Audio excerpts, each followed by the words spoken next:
Hello and welcome to forward ভিডি। আজকের পর্বে সবাইকে স্বাগতম জানাচ্ছি, আমি মানিক। আশা করছি সকলেই অনেক ভালো আছেন। দর্শক, আজকে আমরা যাচ্ছি ঢাকার বহুল আলোচিত এবং ফেমাস একটি জায়গা পূর্বাচল 300 ফিটে অবস্থিত নীলা মার্কেটে।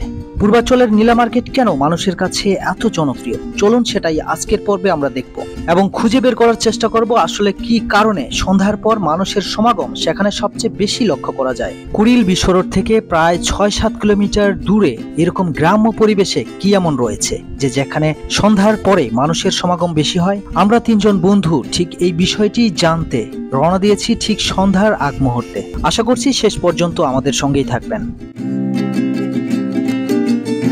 এই রাস্তায় ড্রাইভ করলে আপনার অবশ্যই মনে হবে যেন আপনি ইউরোপের কোনো উন্নত দেশের রাস্তায় রয়েছেন। রাস্তাটি বেশ প্রশস্ত এবং স্ট্রেট ফরওয়ার্ড হয় বাইকাররা খুব ভালোভাবেই এখানে রেস খেলতে পারেন, যেমনটা দেখতে পাচ্ছেন বাম পাশের বাইকারদের।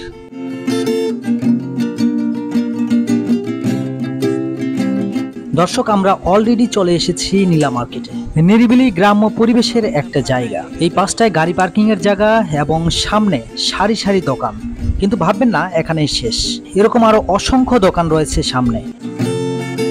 দেখতে পাচ্ছেন এখানে গ্রাম্য পরিবেশে গ্রাম্য চুলাতে পিঠা বানানো হচ্ছে এবং জানতে পারলাম এখানে হাঁস তরকারি রান্নাটা নাকি সবচেয়ে ভালো হয় এবং এটা খাওয়ার জন্য মানুষের উপচে পড়া ভিড় থাকে সব সময়। এবং দেখতেই পাচ্ছেন এখানে অনেকে বসে কিন্তু মটকার চাও খাচ্ছেন।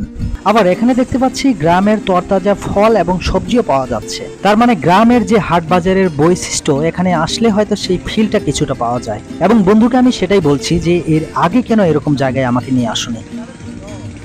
অবাক হলাম যে এই দোকানগুলো দেখতে পাচ্ছেন, এই দোকানের ঠিক পিছনেই রয়েছে একটা লেক। জানি না কত বড় লেকটি, তবে লেকের মধ্যে রয়েছে বেশ কয়েকটি নৌকা এবং স্পিড বোট। শুধু তাই নয়, রয়েছে ডিজে পার্টি করার বিশেষ সুবিধা, যেটা ইতিমধ্যে আমরা চলনবিলের নৌকাগুলোতে দেখেছি।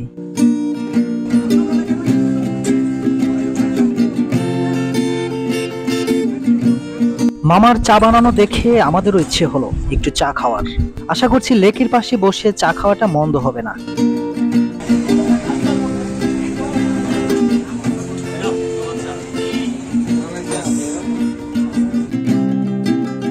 চাটা খারাপ ছিল না।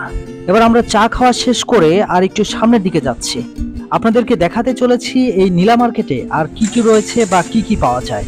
তবে চলুন এবার।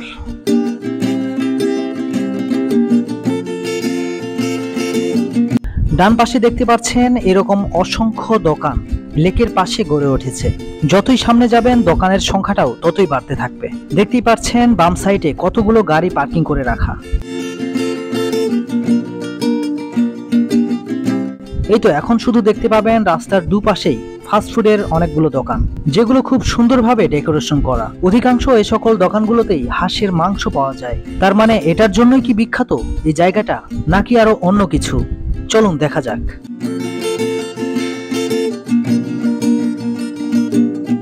থাইল্যান্ডের পাতায়ার যে রাতের পরিবেশ, আমার কাছে সেই ফিলটাই কেন যেন মনে হচ্ছে।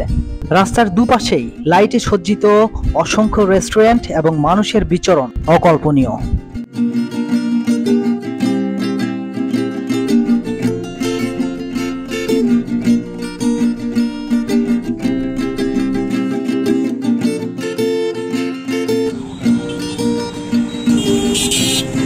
এবার আমরা গাড়ি থেকে নেমে মিষ্টির সন্ধানে যাচ্ছি।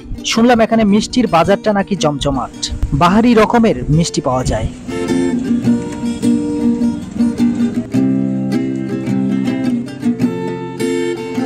সত্যিই তো বাহারি রকম মিষ্টি দেখতে পাচ্ছি। জানি না খেতে কেমন লাগবে, যদিও বা দই ছাড়া মিষ্টি খুব একটা আমি খেতে পারি না।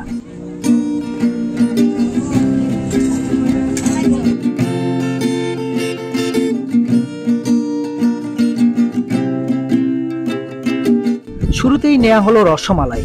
রসমালাই থাকা এই দুধটা কেন যেন আমার কাছে সন্দেহজনক লাগছে। দেখি এবার আমি একটু টেস্ট করি। ওহো, মনে হচ্ছে যেন গরম পানিতে দুধ এবং চিনির কিছুটা সংমিশ্রণ। আমরা এখানে শুধু রসমালাইটাই টেস্ট করলাম। এবার পাশের আরেকটি দোকানে যাওয়া যাক।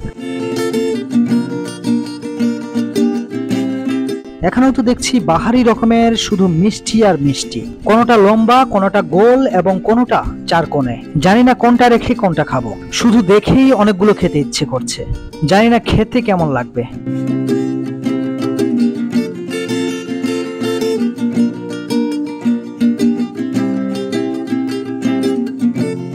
তবে আমার কাছে এই 4 কোণে মিষ্টিটা দেখতে অনেক ভালো লেগেছে, দেখা যাক খেতে কেমন লাগে। আমাদের আজিজ সাহেব বলছে তো এটা খেতে মন্দ না, এবার দেখি আমি ট্রাই করি। মোটামুটি, তবে এখানে যারা অতি আগ্রহ নিয়ে মিষ্টি খাওয়ার জন্য আসবেন তারা কিছুটা হতাশ হবেন, তবে এরকম পরিবেশে এসে ট্রাই করতে পারেন ফর নিউ এক্সপিরিয়েন্স। এবং আরেকটা বিষয় অবাক লাগলো, এরকম হাইওয়ের মধ্যে দিয়ে অটোরিক্সা এবং এরকম মিশু চলছে, যেগুলো সাধারণত গ্রামগঞ্জের রাস্তাগুলোতে দেখা যায়। দর্শক, আমরা নীলা মার্কেট থেকে আবারও কুড়িল বিশ্ব রোডের দিকে ব্যাক করছি এবং তার আগে যে একটা ইউটার্ন রয়েছে সেখানে আমরা ব্রেক নিব এবং আপনাদেরকে দেখাবো সেখানকার পরিস্থিতি।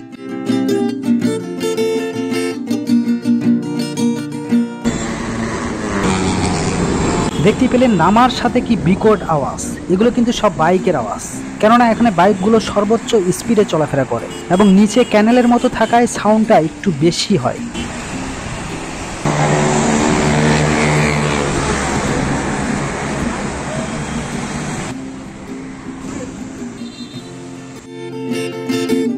এবার আমাদের কিছু ফটোশুট করার পালা।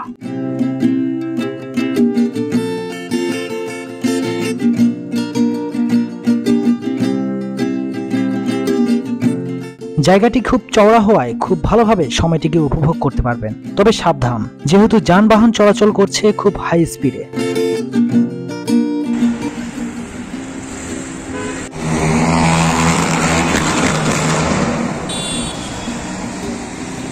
কিছুক্ষণ পরেই নেমে আসলো হালকা বৃষ্টি, তাই তো আমরা ঢুকে পড়লাম গাড়ির ভিতরে এবং ভিতর থেকেই বৃষ্টিটাকে উপভোগ করছি। অবশেষে আমরা বাড়ির পথে রওনা দিলাম বৃষ্টি ভেজা সেই রাস্তায়। দর্শক, এবার নিশ্চয়ই বুঝতে পেরেছেন যে পূর্বাচল 300 ফিট নীলা মার্কেট কেন মানুষের কাছে এত বেশি জনপ্রিয় এবং কেনই বা তারা সন্ধ্যার পর এই এরিয়াগুলোতে আসেন।